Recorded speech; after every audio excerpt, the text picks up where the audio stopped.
Muito bem, desde o jardim da infância até minha pós-graduação na COP, na Ilha do Fundão do Rio de Janeiro, eu estudei em escolas públicas. Eu me senti agora no dever de cidadão de poder devolver para a comunidade técnica o que eu aprendi, o que eu vi na minha experiência, pois nesses 44 anos de magistério na Universidade de Brasília e outros 10 na Faculdade de Engenharia e Esplan, e mais perto de 11 mil contratos e obras das quais eu fui responsável da técnica, achei por bem devolver um pouco dessa experiência, esse conhecimento para todos aqueles que pudessem me ouvir. De uma forma surpreendente, eu verifiquei que o número de acessos e interesses e perguntas e e-mails foi muito maior do que eu realmente esperava. Por isso, vamos reiniciar toda a contagem de acessos agora, porque eu quero então já começar a explicar algumas coisas que me perguntaram e responder alguns quesitos. Muito bem, a primeira grande pergunta é se existe alguma apostila do que eu estou mostrando lá. Na realidade, não existe mais apostila do que eu tenho falado lá sobre sapatas, estacas, tubulões, patologia, etc. Porque essas apostilhas, alguns anos atrás, já foram sendo transformadas em livros. O mais importante deles, o mais completo, é esse livro de Engenharia de Fundações, que não está na sua forma final ainda, porque são 800 páginas. Então, de tempos em tempos, a gente faz uma tiragem, eu peço ao editor para fazer uma tiragem pequena, para atender aqueles pedidos emergenciais. Ele trata, de uma certa forma, de tudo sobre fundações, com ênfase naquilo que os grandes escritórios de engenharia fazem, que é a aplicação de método semi-empírico estatístico, mas de uma forma moderna. Também o seu capítulo 17, que é muito interessante, tem toda a parte de patologia, recalques admissíveis, fatores de risco e outras novidades que resultado das minhas pesquisas.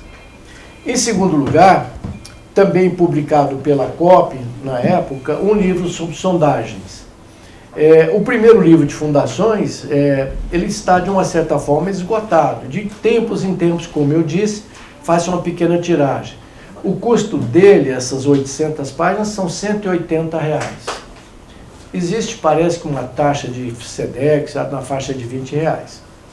Se alguém, ainda assim, se interessar e fazer parte da nossa lista de pedidos, por gentileza, basta mandar um e-mail para infrasoloengenharia@gmail.com. Ao final eu repito novamente. O segundo livro é Sondagens, que foi na realidade o primeiro livro de sondagem publicado no Brasil, que foi publicado a primeira versão em 1972 na COP. Ele tem praticamente tudo sobre sondagem, todos os tipos de sondagens, os cuidados, prós e contras, e o mais importante, correlações com parâmetros geotécnicos. Esse livro também é esgotado, mas se pode ter uma tiragem provisória de uns 200 livros de cada vez, e custa R$140, mais aquela taxinha de R$24 para embalagem e remessa. Se alguém se interessar por esse livro, não está disponível ainda, mas poderá entrar na lista da próxima tiragem. Basta mandar um e-mail para infrasoloengenharia@gmail.com. E finalmente que ainda está no prelo, que também foi muito solicitado, é esse de danos causados por recalque. Aqui nós discutimos todo tipo de recalque sobre a ótica do solo e da estrutura e quais são os limites em particular. E eu insisto em chamar a atenção aqui, como tenho chamado nas palestras que falo ou que faço, é que o recalque mais letal não é o diferencial como todo imagina.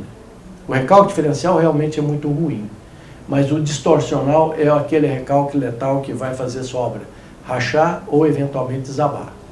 Então, através da análise de perto de 700 obras que eu creio que já analisei até hoje, eu construí uma relação chamada fator de risco, que pode dar uma certa noção de qual é o risco que aquela obra tem em entrar em colapso. Esse ainda está no prelo, não está em condições de ser publicado, nem tiragem experimental ainda. Mas, se alguém precisar de alguma coisa de forma mais assim, urgente, premente, manda um e-mail para mim Quando eu tiver um tempo, eu mando a resposta ou mando tabelas daquilo que se precisa. Se bem que a parte central está nesse livro aqui. Então, agradecendo a Infrasolo e a Fundex de Brasília, nós passamos agora a essas aulas do YouTube, que vamos começar a recontagem depois dessas explicações. Só espero poder ter sido útil.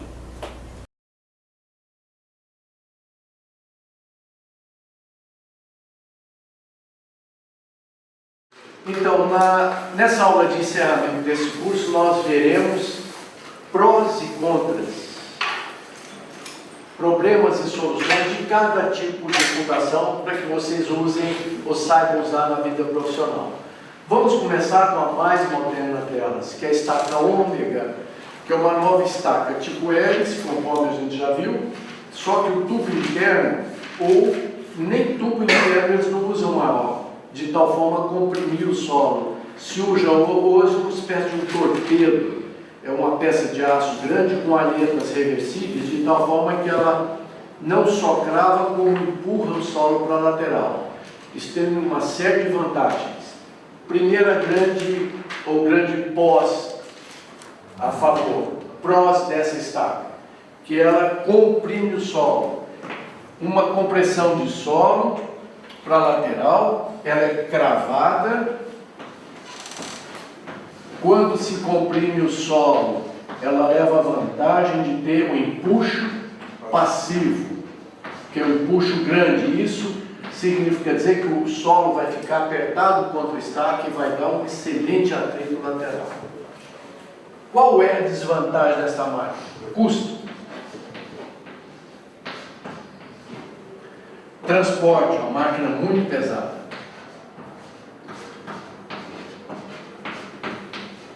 Mas vai ser com certeza o tipo de fundação do futuro. Por quê? Porque apesar de ser cravada, gerar um empuxo passivo alto, ela consegue ser implantada em terreno firme. A máquina tem, apesar do custo alto, ela tem um torque muito elevado, uma capacidade de colocação bastante grande. Muito bem, está aqui então os prós e contras da estaca ômega. Agora vamos à estaca hélice, muito comum. Já que a Atlas, que ficava entre a hélice e a ômega, também conhecida internacionalmente como CFA. Essa estaca Atlas, que tinha um tubo interno onde o passo da hélice era soldado, de maior diâmetro. Então, todo o volume de aço que coloque-se no solo, ele comprime o solo. Mas essa estaca parece que comercialmente não foi boa, está dando lugar para a estaca ômega, que é muito maior. Mas a famosa estaca hélice que domina hoje o mercado, ela tem alguns prós e outros contras, que a gente já viu ao longo do curso, mas toma cuidado. Alguém é capaz de me dizer um contra dessa estaca hélice?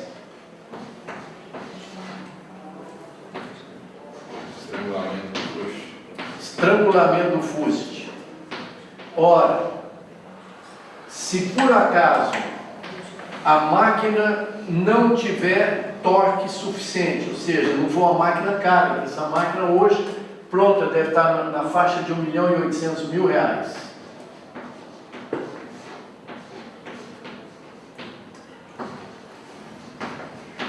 Então, máquinas mais baratas têm torque mais barato, capacidade de pull down, de cravar a força vertical para baixo, baixa.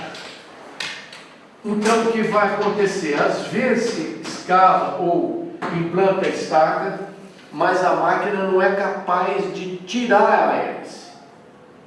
Então ela ou apaga por falta de torque, porque tem muito atrito lateral na hora de arrancar. Então o que acontece? O operador dá a famosa mordida, ou seja, ele gira a hélice sem subir, porque a hélice tem que subir numa velocidade tal que o solo vem junto. Se girar a hélice sem sem subir a hélice, a hélice vai simplesmente ser uma máquina de transportar solo para cima, igual a essa hélice de transportar grãos, ou seja, o solo sobe. Ora, a hélice contínua é feita para trabalhar debaixo d'água, às vezes em lama. Então, subiu o solo, gerou vazio da estaca de 1, 2 metros, a lama invade. A lama invadiu, acontece um problema frequente em estacas hélices, estrangula. Portanto, é um próximo que tem que ser levado em conta. Cuidado quando contratar ou for fiscalizar uma obra, haja com maturidade. Tem que ver se a máquina tem capacidade suficiente. Uma grande vantagem da hélice é rapidez.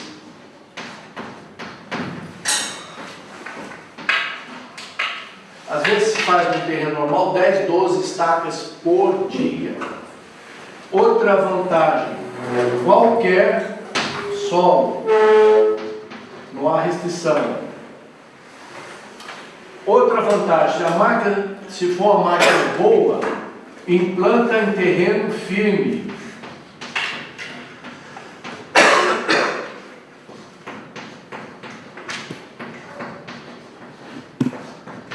Que é um grande problema de fundações. Dos grandes elementos ou fatores que potencializam a patologia é a incapacidade nossa de implantar as fundações em terreno firme. E como eu disse sempre, e através da minha experiência, quer dormir em paz, SPT mais do que 20. Melhor 30, muito melhor 40. E essa máquina consegue escavar em terreno com 40, 50 golpes. Isso é uma vantagem. Ela tem outra desvantagem. Alguém se lembra? O fundo que fica o sujeira. Sujeira na ponta.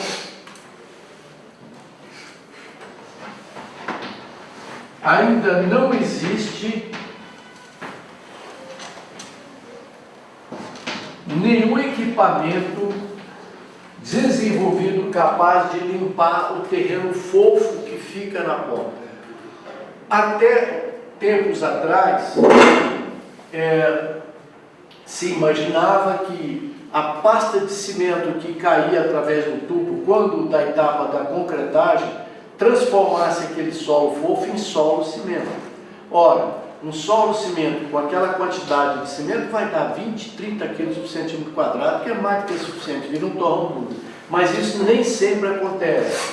Portanto, a nova norma está recomendando o seguinte, olha, lembra-se, a fórmula tradicional, a resistência de uma estaca é a resistência de ponta mais a resistência lateral. Só que nas estacas escavadas mecanicamente, Strauss, estaca rotativa, aquela do caminhão, que é estaca e não é tobulão, porque não desce ninguém, é estaca com lama betonítica, grandes estacões escavados e a hélice contínua, elas não limpam a ponta. Se fosse possível descer alguém, essa estaca passaria a chamar tubulão, porque a única diferença entre estaca e tubulão é que o homem desce. Desceu, limpa e faz uma pequena base, que é muito bom. Então a norma nova está dizendo o seguinte, olha, calcula a resistência total, mas limita a resistência de ponta no máximo a 20% da resistência total. Ou seja, menor ou igual a 20% da resistência de ponta mais a resistência lateral quando se calcula. Exemplo, calculei a resistência de ponta de uma estaca dá 60 toneladas e a resistência por atrito lateral daria 80 toneladas. Então, a resistência total aqui seriam 140 toneladas. Mas, em face da sujeira ou do terreno fofo na ponta, eu só poderia usar resistência de ponta igual a 0,20 de 140 toneladas. Portanto, a parcela da resistência de ponta confiável seria 28 toneladas. Então, A resistência total de projeto seria não mais 140, seria 28 mais 80, seriam 108 toneladas. Muito bem, nós vimos vários métodos semi-empíricos de cálculo que é usado pelos melhores escritórios. O método Aoki-Veloso não abate esses 20%, porque ele já considerou isso desde o início. Quando ele comparou aqueles fatores, ele já comparou com prova de carga. O método DQ40 também não leva em conta. Nem o método Pedro Paulo também, nem o Laprovítera, nem o Monteiro. O meu método, por ser já mais novo, eu já levo em conta essa redução dos 20% na ponta. Muito bem. A estaca hélice está ficando econômica. Não é a mais barata delas.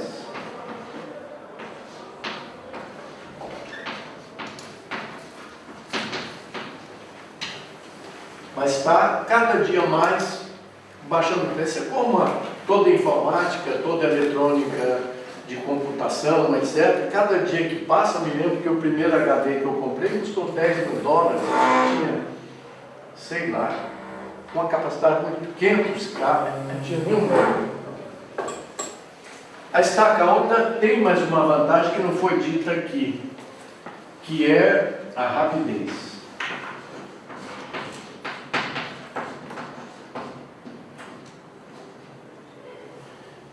Ela gera o empuxo passivo,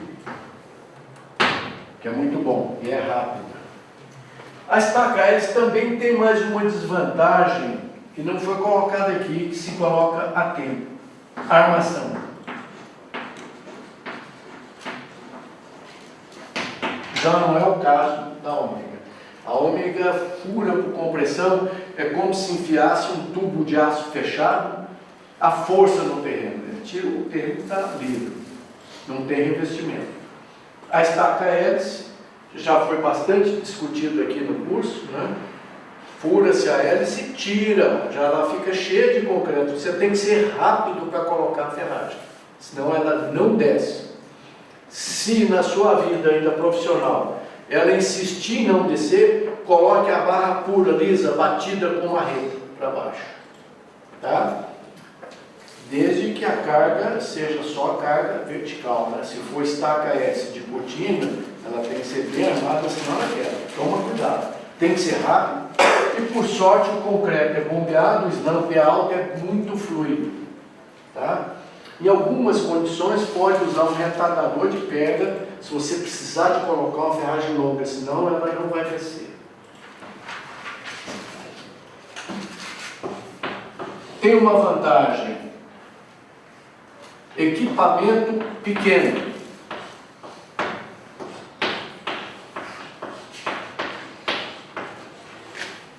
O que significa dizer? Eu faço estaca de 20 e 30 metros com uma maquininha de 2 metros de altura.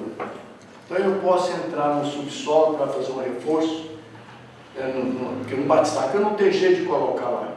Então eu faço constantemente isso. E também é muito utilizada para estaca de tração, porque ela é toda armada.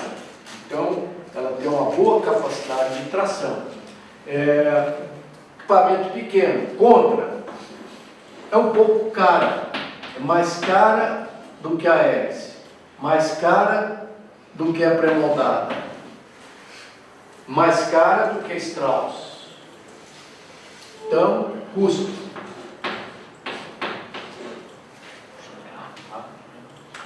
É mais ou menos rápida. Ou seja, não é uma vantagem nem uma desvantagem. Tem outra vantagem: permite perfuração em rocha.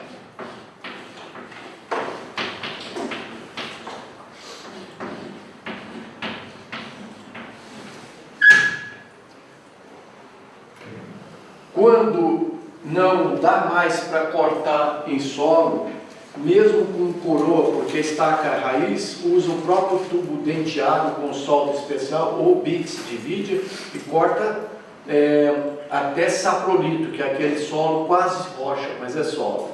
Depois disso pode-se usar com um martelo de fundo, é um martelo ar comprimido com bits de vídeo que ele desmonta a rocha. Eu mostrei slides logo no começo para vocês, em umas obras nossas de Florianópolis. Nós estamos entrando 7 metros dentro de granito puro, sem estar fraturado nem nada. Então, se for em solo, rapidamente até encostar na rocha, ou no matacão, que é o pior ainda, aí tem que quebrar esse matacão com um martelo de fundo e vai a 7 metros lá para dentro. Então, ela tem essa vantagem que ela pode implantar uma fundação em rocha. Nenhuma dessas outras são capazes de fazer isso. Nesse caso, fica lento, né? Corte em rocha é complicado, às vezes trava o equipamento, engarrancha, é um processo caro e lento.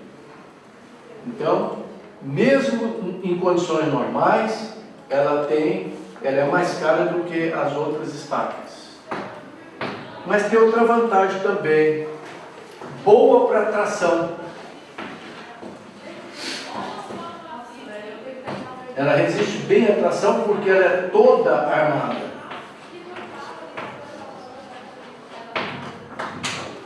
Por que essa estaca é toda armada?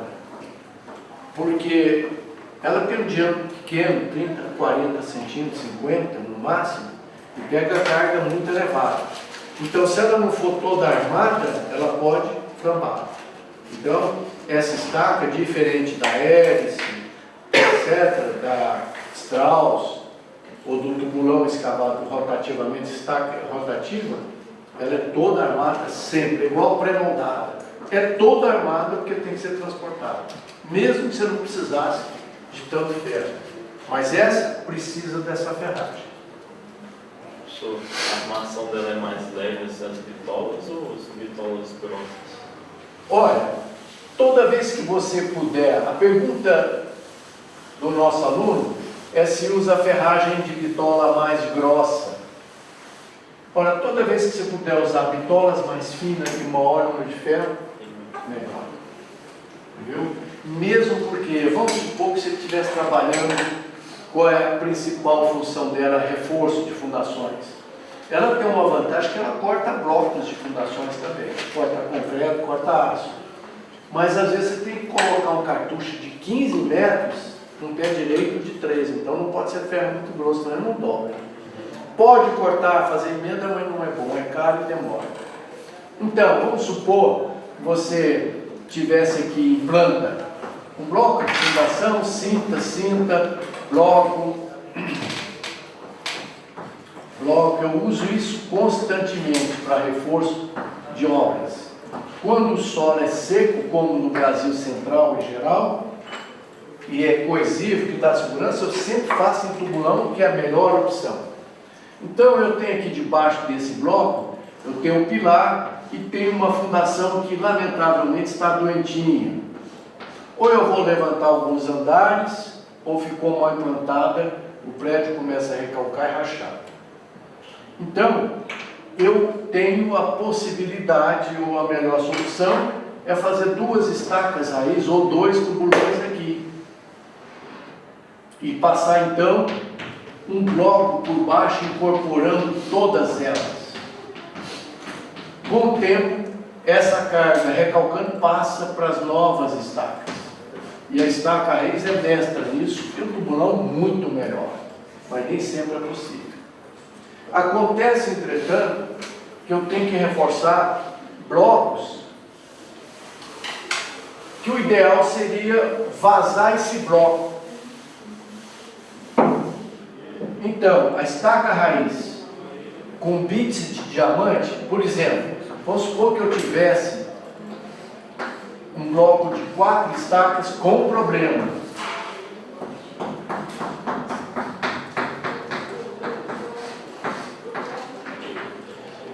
Eu gostaria de ancorar as estacas no próprio bloco. O pilar está aqui, A estaca raiz com coroa de vidia, ela fura o concreto com a maior facilidade, corta a barra de aço. Então, é comum que quando a gente tira o testemunho de concreto, vem pedaço de aço no meio dele. Corta que às vezes a gente nem sente. Porque ela corta por rotação, lubrificado, então ela faz um furo no próprio bloco. Entendeu? Economizaria um pouco desse bloco lá. Muito bem. A estaca raiz não é bem um contra, mas é da natureza dela. A concretagem, ou seja, a injeção de cimento, é de baixa pressão.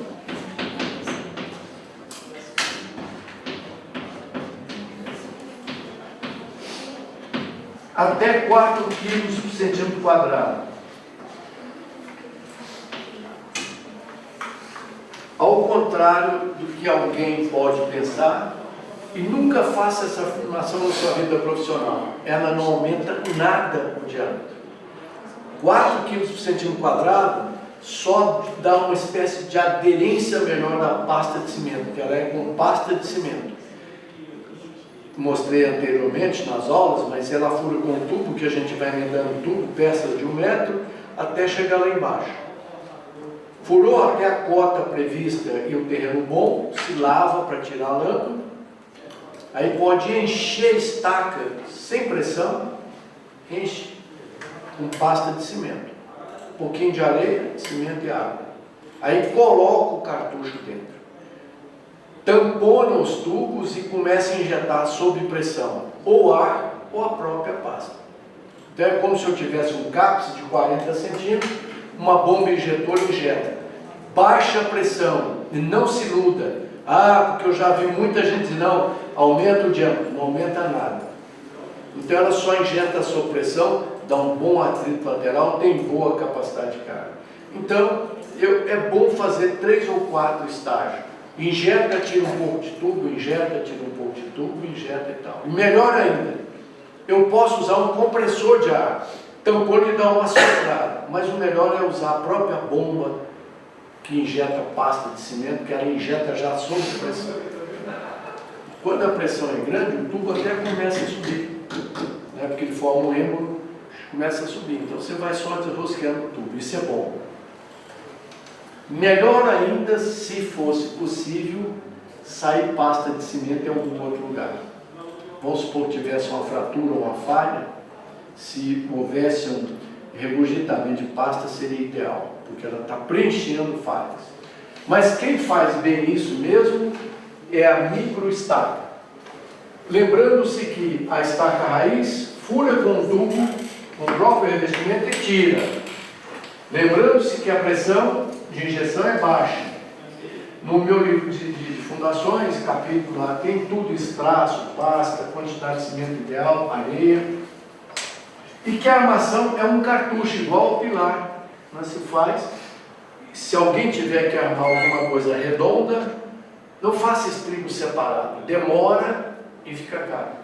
Enrola um sarilhozinho, algum tambor redondo, faz uma mola e vai grampeando no ferro. É muito mais eficiente, muito mais barato, em vez de fazer o estribinho, entendeu? Faz uma molinha, estica, risca com giz o espaçamento a cada 15 ou 10 ou 20 e vai grampeando, aquela mola vai esticando e com beleza. Muito bem. A próxima da família das injetadas é uma das melhores fundações que existe. Cara, complicada, chamada microestaca. Como também já mostrei nas primeiras aulas, a microestaca é uma estaca injetada, perfurada por rotação, normalmente usada uma sonda rotativa,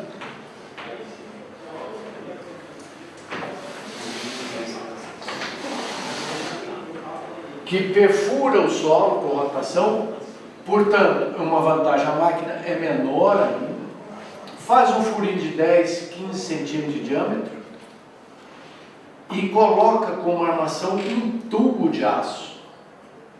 Esse tubo de aço, como nos tirantes, é todo furadinho a cada meio metro. E em volta do furo existe uma manguinha de borracha.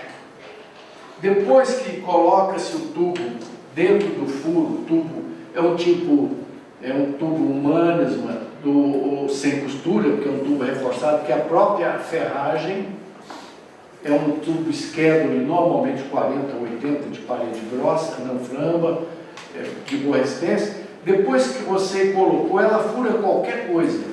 E como é de diâmetro pequeno, você pode botar até coroa de diamante. Fura qualquer rocha, concreto, etc., você nem nota.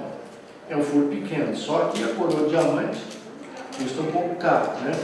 Se tem uma rocha abrasiva, ela gasta uma coroa a cada metro. E uma coroa custa R$800. 400, 500, 800, né?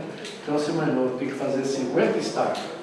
Cada uma com 5 metros de rocha, você vai gastar uns R$1.000. Mas, às vezes, é como um antibiótico violento numa operação de câncer. Tem que aplicar, porque senão mata o cara quando vou tirar o pâncreas dele, né? Muito bem, então, é uma estaquinha pequena, cuja armação não é mais ferro nem estribo, é um tubo de aço, colocado dentro de um furinho de 10, 15 centímetros. Eu costumo usar um alargador centrífugo, ele abre como se fosse um trado e aumenta para 15 centímetros. Encho isso de pasta de cimento, inclusive o tubo. Lavo por dentro do tubo, tiro toda a pasta de cimento, que o núcleo do tubo tem que ficar livre. Então fica aquele cimentinho em volta, uma bainha de cimento. Daí umas 4, 5 horas eu coloco um obturador de borracha com um tubinho, e em cada manchete dessa de borracha, meio metro, até 20, 30, aí eu injeto sob alta pressão. Então a pasta de cimento entra aqui, passa pelo furinho, com uma pressão muito grande, ele empurra temporariamente a borracha para fora e espirra pasta de cimento.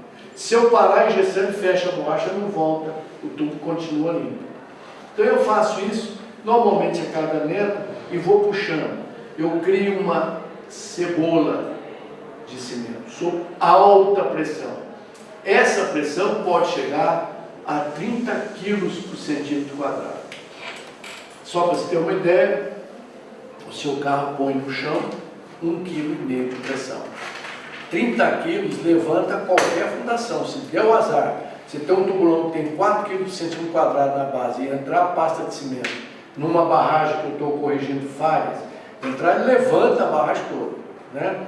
Multiplica esses 30 quilos ou 15 pela área, dá uma força enorme. Muito bem. Então, mas olha, tem casos que é salvação. Uma das nossas obras, que estava inclinando muito rapidamente, aliás, eu tenho que confessar aqui que a engenharia é maravilhosa, né? Principalmente engenharia de fundações, todo dia é um desafio. Um dos meus casos, o prédio estava inclinando muito. E eu fiz o reforço e estaca a raiz.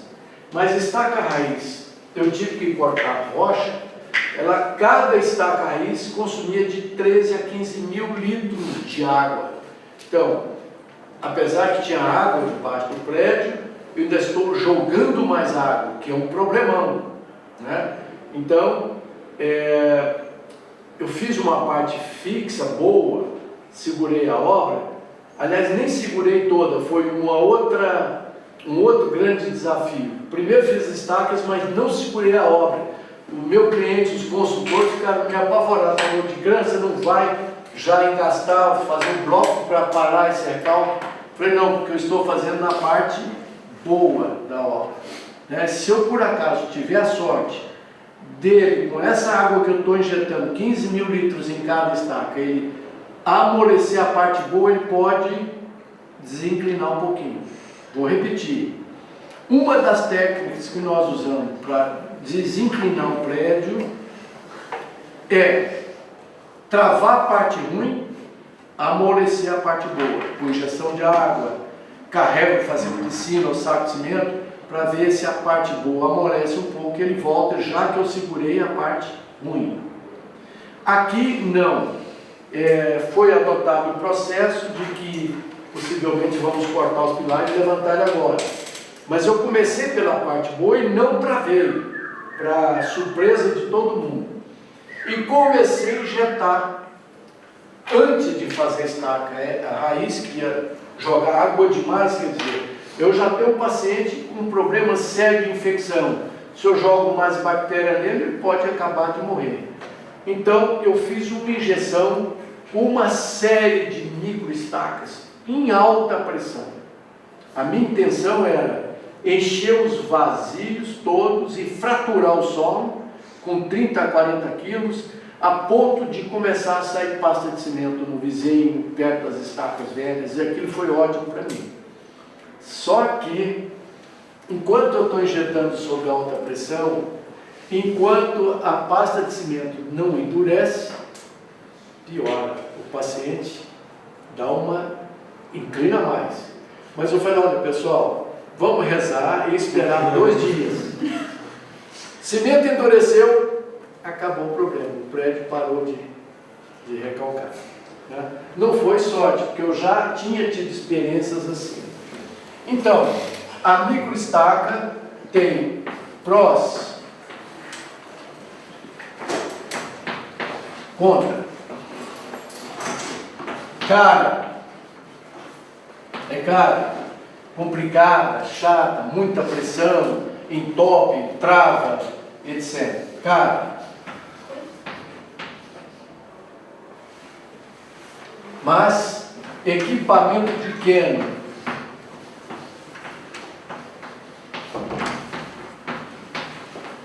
às vezes a gente até corta as máquinas para ficar pequenininho, entrar debaixo de uma caixa de escada ou de elevadores, né?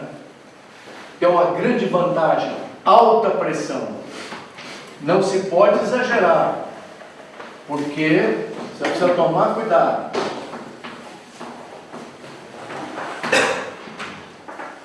Então, se essa pasta de cimento entrar debaixo de uma sapata, ele pode levantar o prédio. Precisa tomar cuidado, porque multiplica a pressão pela área. Veja bem, a sapata está colocando em 3 kg de centímetro quadrado no terreno. Se você injeta com 10, ele levanta o prédio fácil, precisa tomar cuidado. Mas tem essa grande vantagem, eu posso consolidar, por exemplo, existem bolhas oclusas, falhas no solo que não se comunicam com a outra.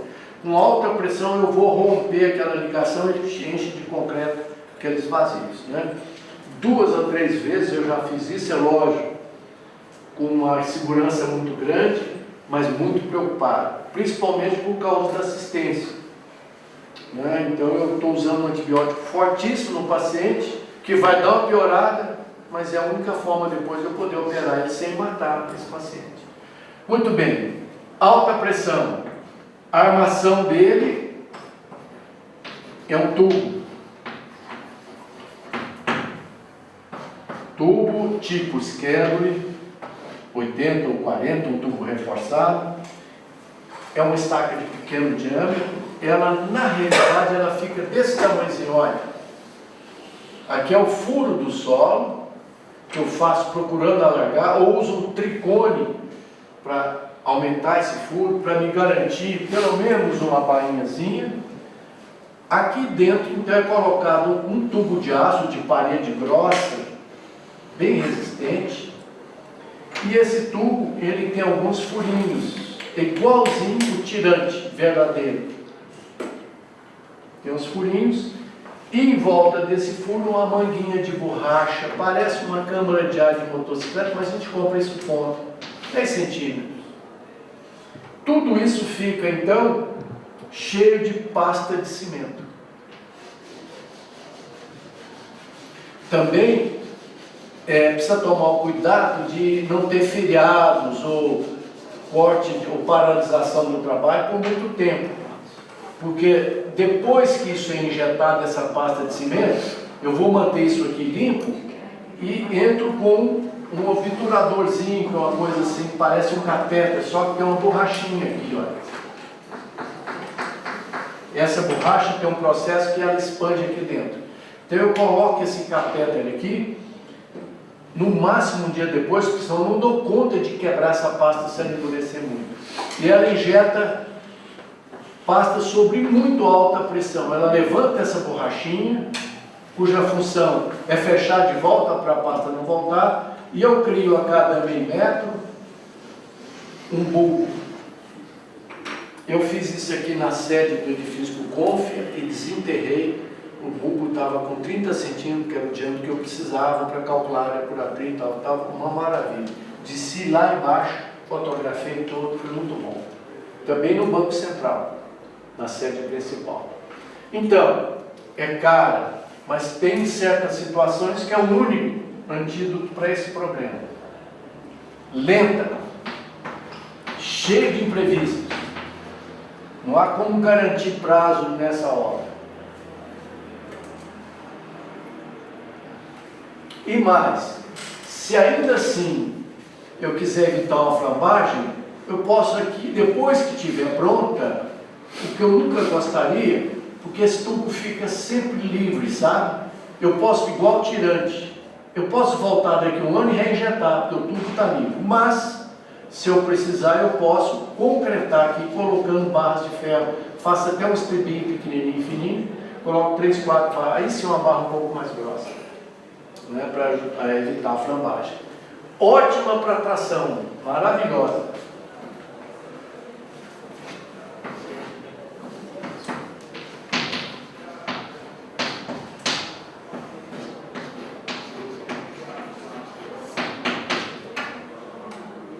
E fura qualquer rocha.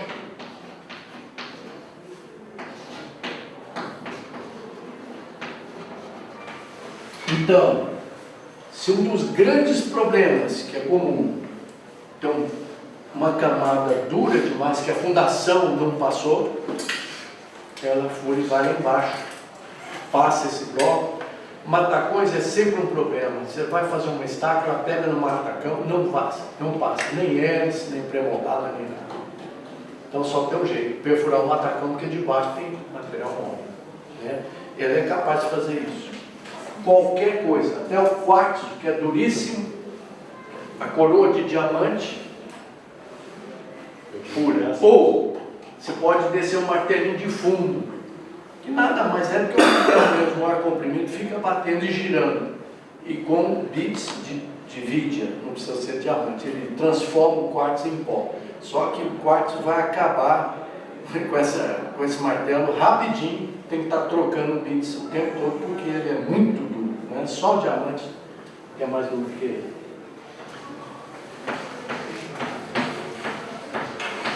Você só tem a estaca ômega, não tem armação. Tem. Tem também? Pergunta do aluno. Hélice contínua pode ser feita abaixo da água, do lençol freático? Sim, ela é principalmente feita para terrenos que têm água. Não tendo água, e se tiver uma certa coesão, tubulões, não tem que discutir. A hélice é feita debaixo da água, e às vezes no terreno mole, por isso o perigo do estrangulamento. A velocidade de subida tem que ser compatível com a quantidade de concreto que cai para hora nenhuma ficar um vazio. Entendeu? Portanto, a pré-moldada que eu diria que é a rainha das estacas.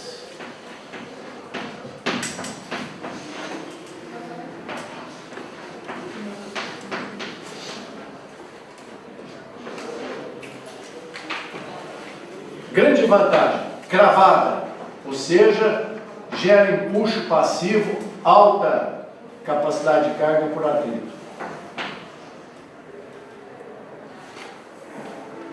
Contra, é o principal contra dela. Não atravessa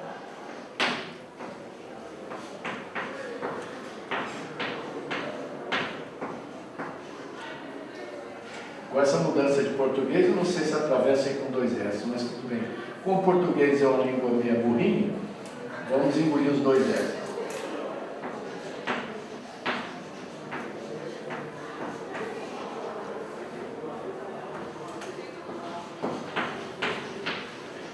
E esse é um problema profissional. Você vai contratar alguém para fazer sua obra, tem uma camada dura. E crava a estaca, sabe que debaixo tem uma camada mole, mas vai forçar a barra, porque já começou a obra, já está atrasada, já fechou o contrato, e ele vai ser tentado a colocar a estaca, porque deu nega, ou seja, ela não tem a vantagem de ser cravada, aquela medição de nega, né? Normalmente 10, 20 milímetros para 10 golpes, significa dizer que o terreno está duro, só que não diz nada com relação à camada mole, embaixo. Então, muitas das obras que eu reforcei, até feita em estaca pré-moldada, a pessoa não conseguiu levar ela para o terreno firme, tiveram problema. É o grande problema dela. Fora isso, ela leva a vantagem de ser cravada. Portanto, não há que se temer resistência de ponta. Embaixo fica uma bucha de solo muito compacta. Aqueles 20% não existe aqui. Né? Pode usar resistência full, total dela. É rápida.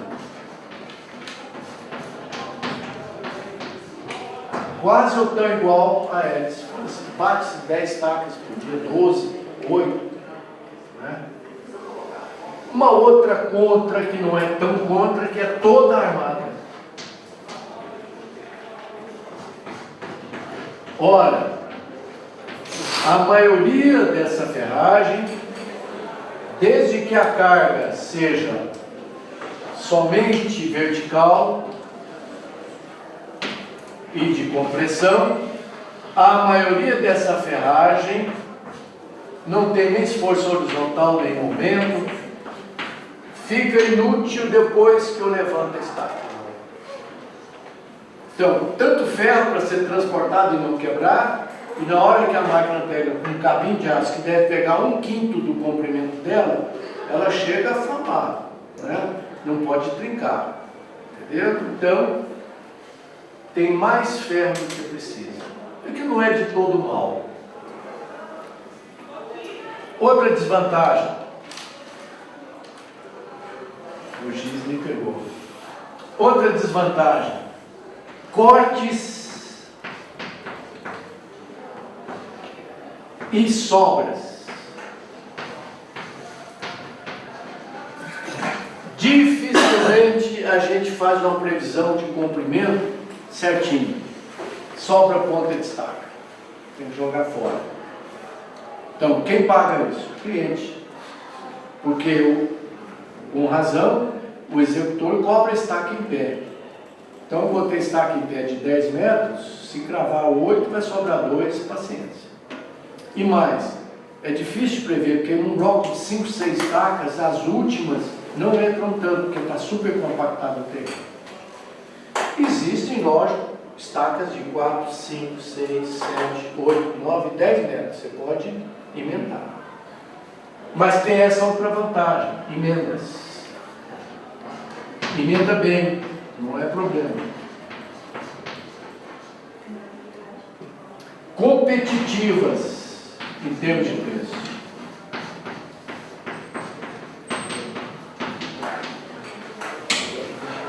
É mais barata do que as outras.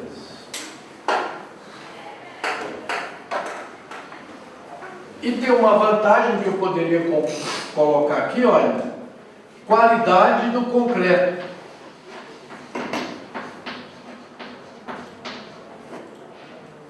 Do concreto, é concreto usinado. Mas isso, lembram-se, tomem cuidado. Cuidado com a tabela dos vendedores. Por quê? Lá na fábrica, curada a vapor ou não, a resistência que ela chega a dar, chega até 35 MPa.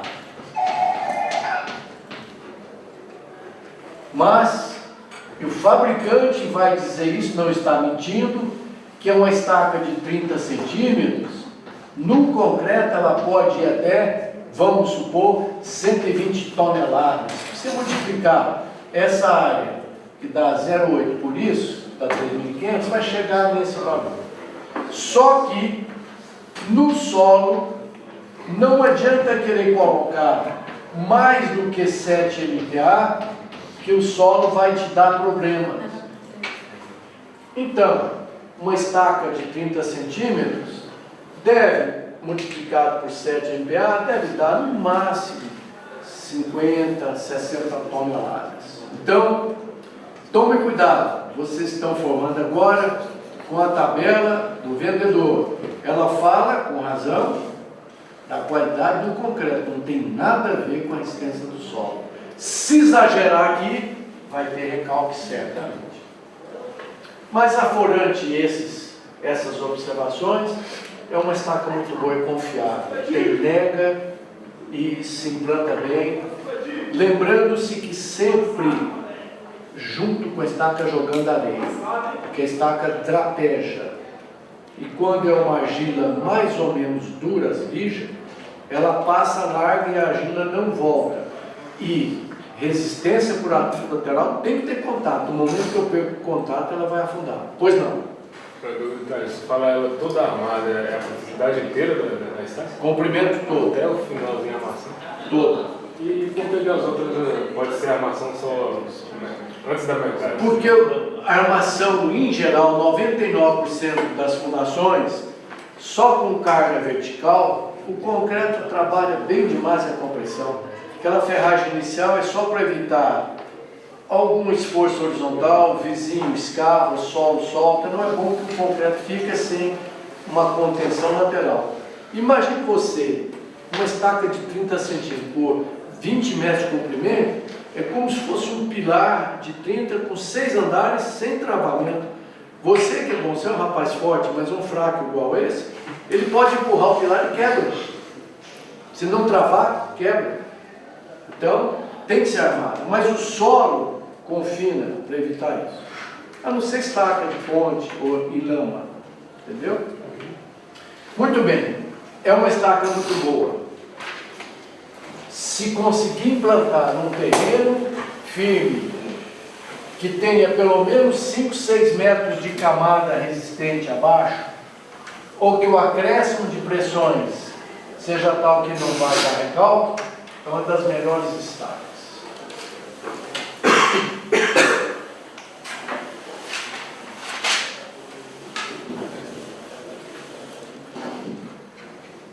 Tubulões.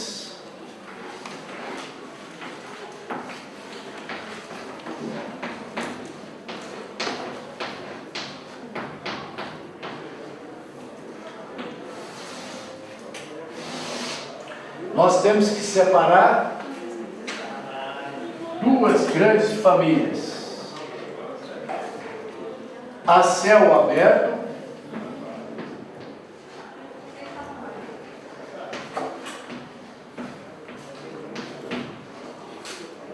prós e contras.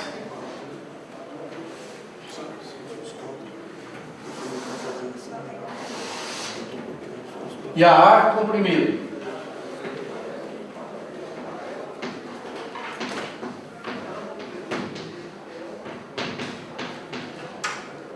Prós e contras.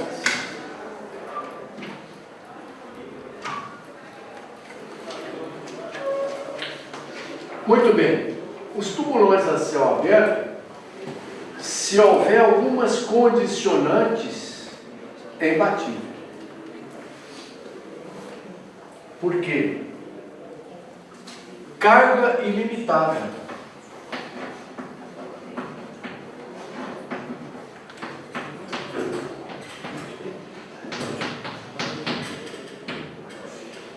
Eu mesmo já fiz tubulões para 6.000 toneladas, só um tubulão. 6.000 toneladas em estacas já dá 10 ou 20 estacas, dá um blocão. Outra vantagem: inspeção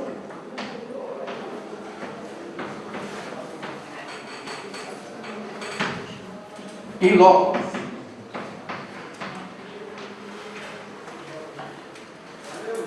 Havendo segurança, como eu vou mostrar daqui a pouco, é absolutamente seguro. Os fiscais trabalhistas, engenheiros de trabalho, que não têm ainda não tiveram essa experiência com tubulões, assustam muito. Inclusive, há uma campanha dos fabricantes de máquina de tirar o tubulão do mercado. Vai cortar um grande vetor de mão de obra de quem trabalha aqui e vai tirar aquela possibilidade de se descer no tubulão, que a definição é essa. A única diferença de tubulão e estaca é que o homem desce dentro do tubulão, ou para escavar ou limpar a base. Então é uma garantia muito grande e a gente testa o solo. Então, quando possível, é imbatível. Mas para isso, lembram-se, tem que ter solo coesivo, porque senão ele fecha. É possível furar tubulão fora de ser, mas tem que ser armado, tem cambota de aço ou tubo de concreto que já perde um pouco da beleza e fica um pouco perigoso. Segundo, só acima do nível d'água. Apesar de que se você tem um terreno acima de SPP 14, 15, em argila ou silt duro, dá para furar com bomba até 5, 6 metros abaixo, que ele não fecha, não te coloca em risco. Há um paradigma de que é perigoso porque tem um efeito psicológico. Para quem gosta de desafios, tudo bem, mas para quem tem um certo pânico, ele tem um efeito psicológico danado, mas não tem problema, não aquece, não falta oxigênio, nem nada. Eu mesmo sou testemunha viva disso. Eu já fiz 25 mil tubulões e pessoalmente já examinei 12 mil quando parei de contar. Então eu parei de descer já, porque os meus engenheiros já fazem isso. Nunca tive um único problema. E tubulão de 30, 40 metros, 10 andares para baixo. Muito bem. Então, quando é que ele é viável? Solo coesivo, para te dar segurança. Quando? Acima do nível d'água. Que não seja muito profundo. Tubulão de 10 a 25 metros é bem factível. Pode-se furar com máquina e só fazer a base na mão. Pode furar inteiro na mão, você vai gerar emprego para muita gente, é seguro. E quem fura chamado de poceiro é uma pessoa muito experiente. Ele te orienta antes de você descer. Ruim é você fazer um tubulão com máquina e depois descer para fazer a base sem examinar direito, que ele pode ter trincas. E a trinca do tubulão, quando está acima da base, precisa tomar muito cuidado. Quando está na base, não é tão problemática. Essa trinca aqui, ela é perigosa, porque o volume de terra que cai é muito grande. Então, ela pode eventualmente te soterrar aqui de uma forma difícil de te recuperar. Quando a trinca é na abóbada da base, não tem problema, é só tirar, vai escavando, tirando o peso. Como eu disse, nós já furamos talvez mais de 30 mil, nunca tive um único problema. Sempre que descer, examine essa trinca. Essa é perigosa. Muito bem. Então há um componente psicológico. Se me dá nada, eu já fiz túneis aqui embaixo para fazer prova de carga especiais, nunca tive problema. Em argila e silt, duro. Fica lá meses aberto sem problema nenhum. Então, várias condicionantes. Que não seja muito profundo, que o solo seja resistente, acima do lençol freático, em terreno com uma certa coesão. É imbatível. Em areia, não. Né? Tem que escorar, botar comprimida, etc. Desvantagem são essas condicionantes: terreno resistente, acima da água, solo coesivo. Saindo daqui, a segunda opção é o ar comprimido, que tem a vantagem: abaixo da água.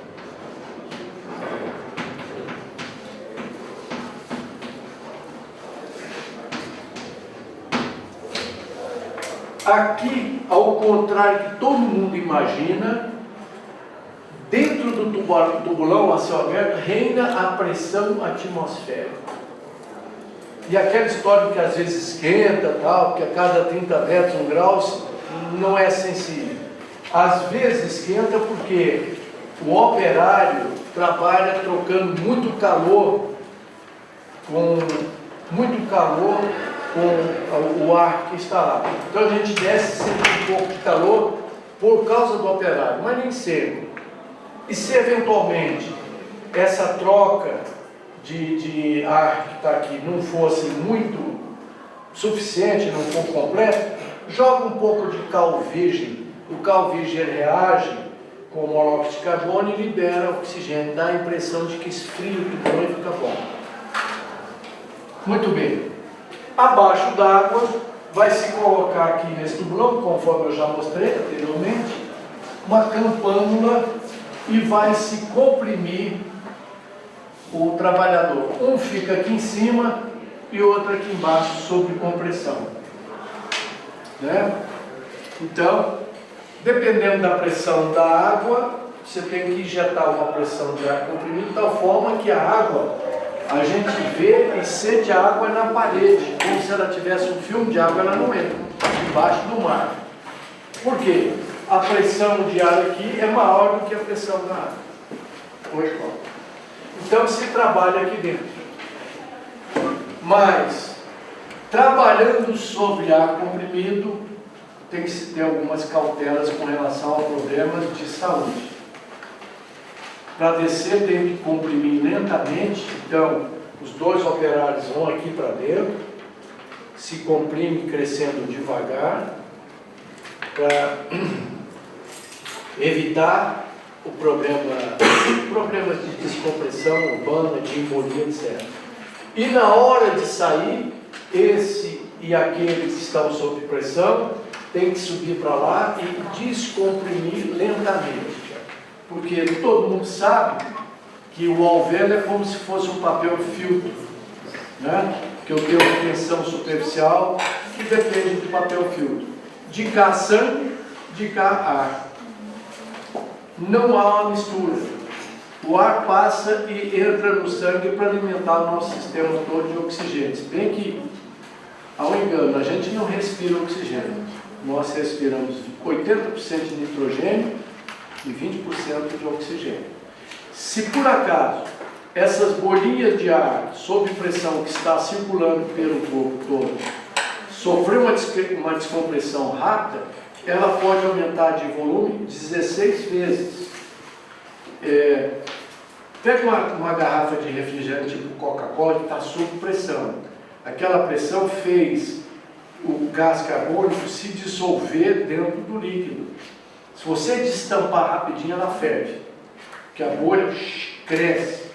Então, se por um motivo qualquer, uma falha no sistema, se você tiver que subir rápido, o seu sangue vai vazar pelo alvéolo e mais, pode criar bolhas muito grandes e interromper o seu sistema de fornecimento de sangue para o cérebro, chamado embolia, trava e fecha a passagem dos canais vivos.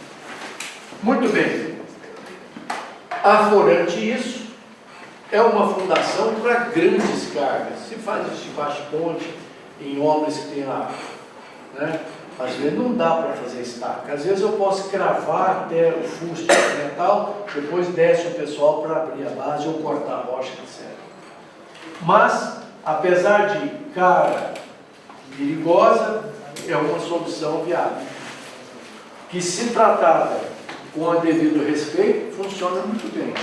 Quase todas as nossas pontes, grandes prédios do Rio de Janeiro, em cima daquela argila mole, debaixo da água, foram feitas com tubulão ar comprimido.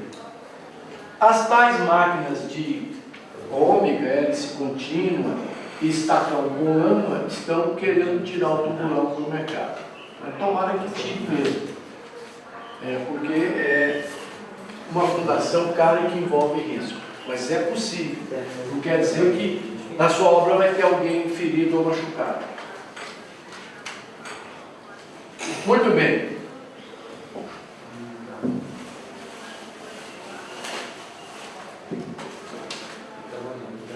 Para obras de pequeno porte,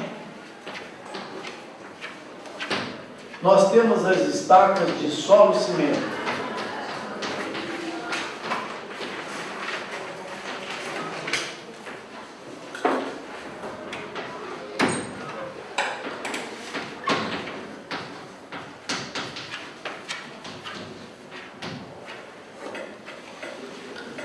Solo, cimento, plástico. Ele tem que ser plástico.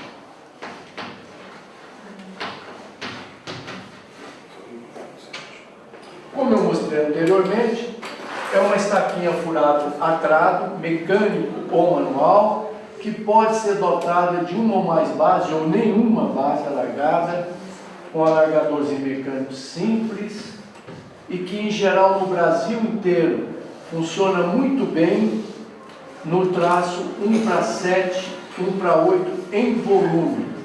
O que significa dizer isso? 1 de cimento para 7 de solo e mais ou menos 25 litros de água. Quase todo o solo dá um bom solo de cimento.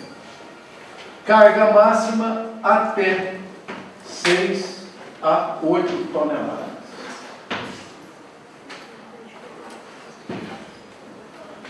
Muito bem. Hoje, nada melhor do que estar aqui de solo de cimento para esse programa do governo Minha Casa Minha Vida. O projeto básico que roda por aí é o projeto em radiezinho de 7 centímetros. Funciona bem e funciona mal. A quantidade de problemas que está tendo aí com casinhas rachadas ou prédio de 4 andares que é feito em cima de radier, que é possível, mas quando o solo é colapsível ou mal projetado, dá muito problema. E está dando problema. Então, a solução radier padrão é boa, mas precisa tomar cuidado. Quando o solo superficial, esse solo brasileiro, for colapsível, com algumas chuvas, começa a rachar os prédios. Aí tem que se fazer uma estaquinha que costuma ter de 6 a 8 metros. Ela sai da zona colapsível, pega a carguinha lá, em vez de distribuir aqui numa camada superficial fraca, ela distribui aqui em profundidade. Funciona muito bem, praticamente no Brasil inteiro. E quais são os prós e contras? Muito bem. Antes, essa estaca é plástica.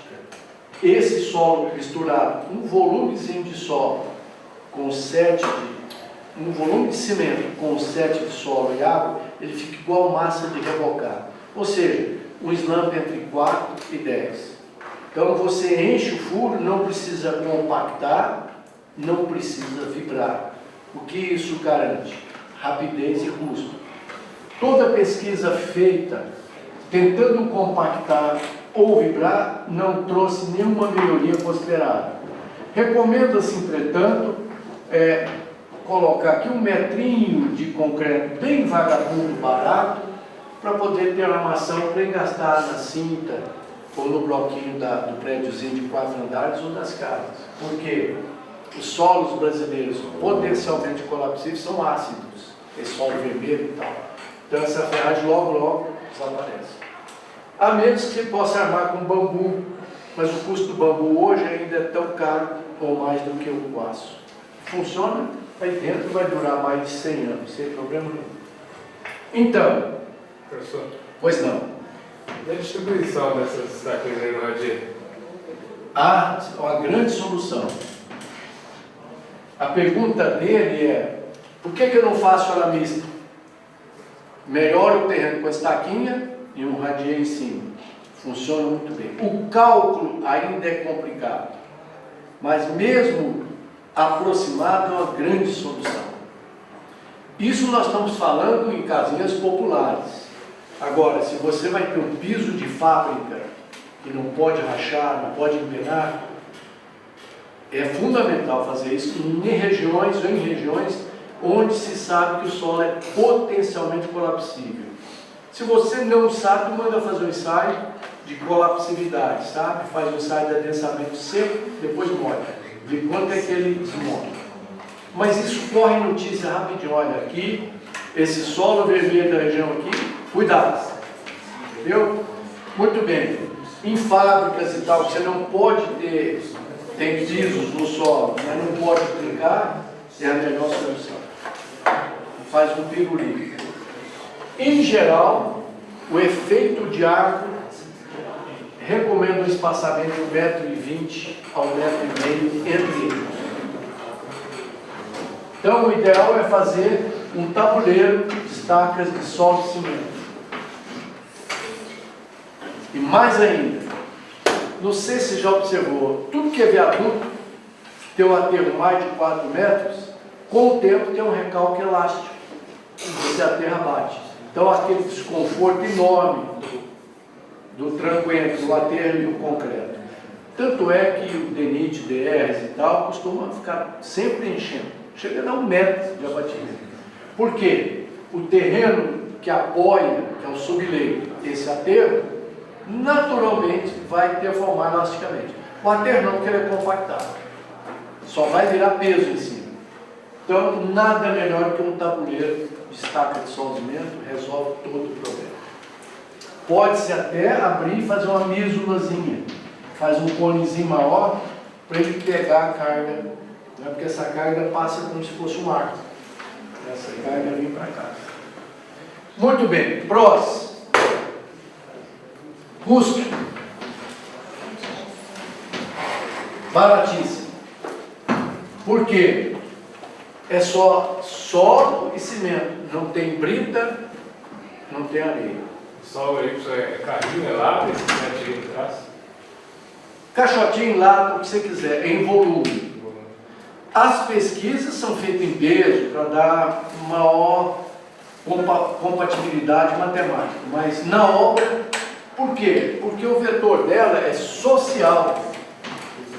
Isso aí, com a cartilhazinha que está sendo preparada pela Caixa Econômica, no regime de mutirão, entendeu? Não precisa de tecnologia, não precisa de betoneira nem nada. Mesmo porque traçado na enxada, às vezes dá mais produtividade que na betoneira, que ele gruda na betoneira.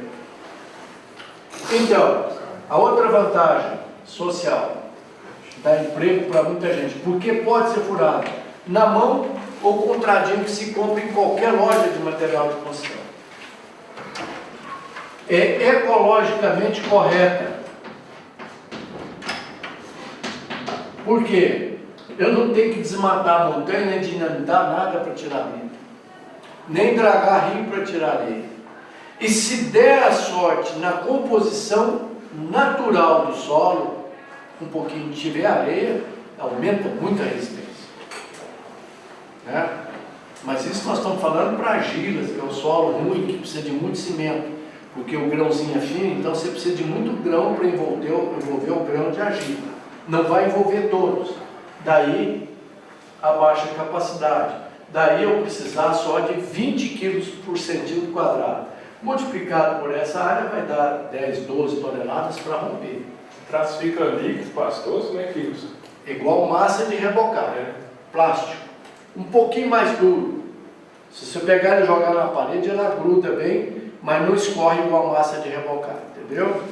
Slump de 4 a 10.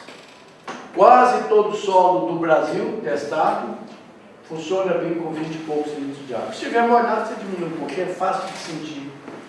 E não altera tanta resistência. Desvantagem. Pequena carga. Pequena capacidade de carga. Mas nós estamos falando em aterro, um aterro de 6 metros, com peso específico compactado na faixa de 2 toneladas por metro cúbico, vai dar 12 toneladas por metro quadrado. Então, se colocar uma estaquinha, ela chega a 8, 6 por aí. Né? Pode botar 2 estaquinhas ou mais. Alguns solos ensaiados aqui mesmo na IESPLAN e na UNB chegaram a 20 toneladas na ruptura. Eu poderia usar 10, sem bases. Né? Estaquinha comum. Então, pequena carga,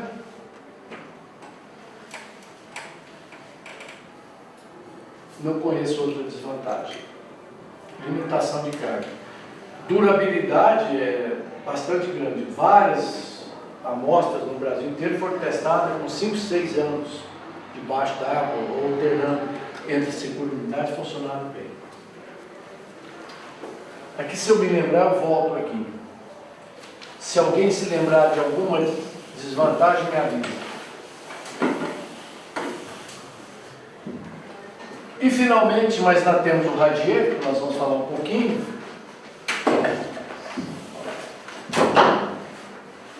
Sapatos.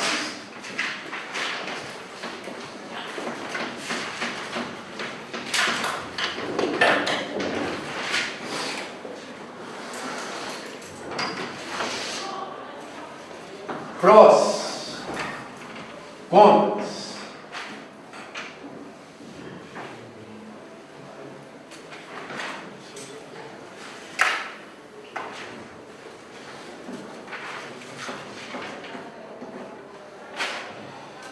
Ela é um pouco crítica. Ou seja, como ela é superficial, se houver uma falha, ela pode romper rapidinho, porque não tem solo para segurar. Pois não, criador? Então ela é contra. Contra, desculpa. É uma estrutura crítica, igual pilar, igual talude, igual marquise, e que se o solo for resistente, mas não o suficiente, ele rompe rapidamente. É brusco e catastrófico. O prédio tomba, porque levanta a massa de solo. Uma estaca tem a vantagem, uma fundação profunda. Tem solo demais para levantar. Às vezes ela não consegue romper dessa forma. Tem a vantagem de ser fácil de execução, não precisa de máquina nem nada.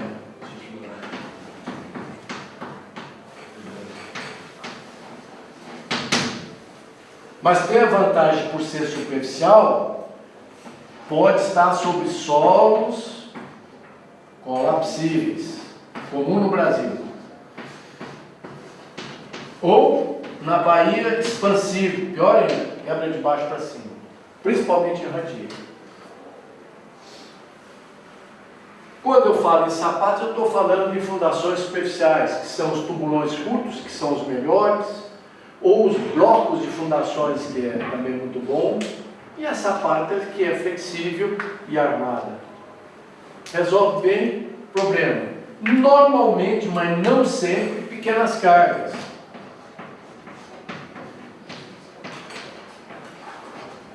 Mas existe prédio de 20 andares sob sapato, depende do solo. Mas por ser superficial e tal, em geral, uma carga moderada, 120, 150 toneladas. Nada impede de uma sapata pegar 300 toneladas. É fácil a execução, qualquer pessoa pode fazer, tomando cuidado de compactar bem o fundo para evitar recalques imediatos, né?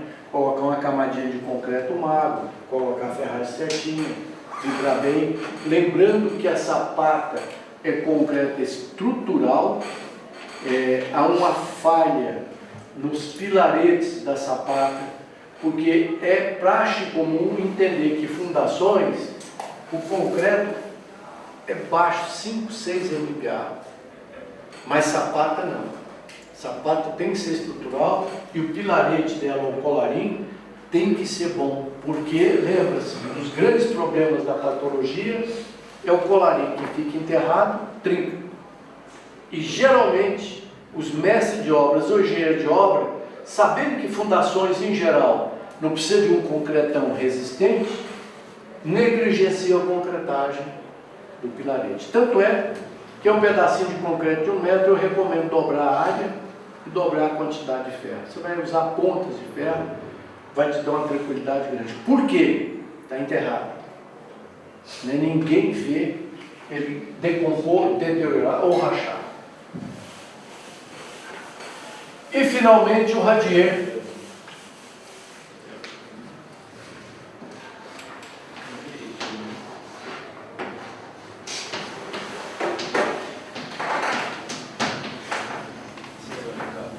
Hoje em dia, muito usado nas casinhas do projeto PAC, que eu considero um excelente projeto, muito bom. E por incrível que pareça, esse governo conseguiu fazer um projeto que não precisa de tráfico de influência, nem propina, se consegue esse financiamento fácil. Pelo menos eu não sei nunca me relataram que foi preciso, né, dar propina para alguém para conseguir aprovar esse projeto. É um projeto limpo, que é muito bom. Então o Radia tem uma vantagem superficial, fácil de executar.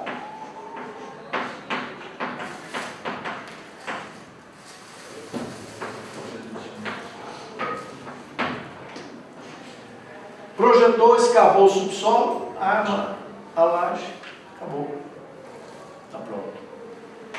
Desvantagem superficial.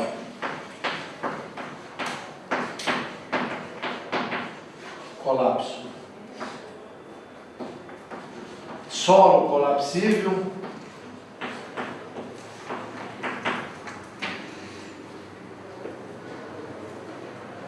Aqui próximo mesmo, uma empresa, antes do projeto Minha Casa Minha Vida, perdeu 1000 casinhas.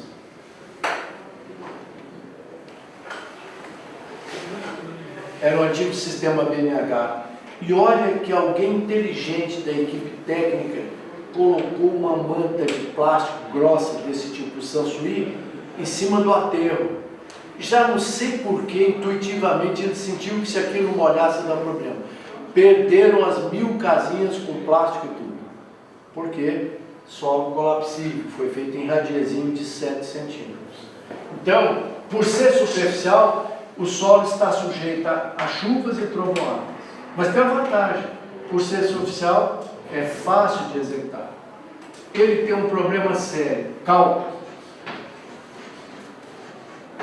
Método dos elementos finitos, Praxis e outros programas precisam de parâmetros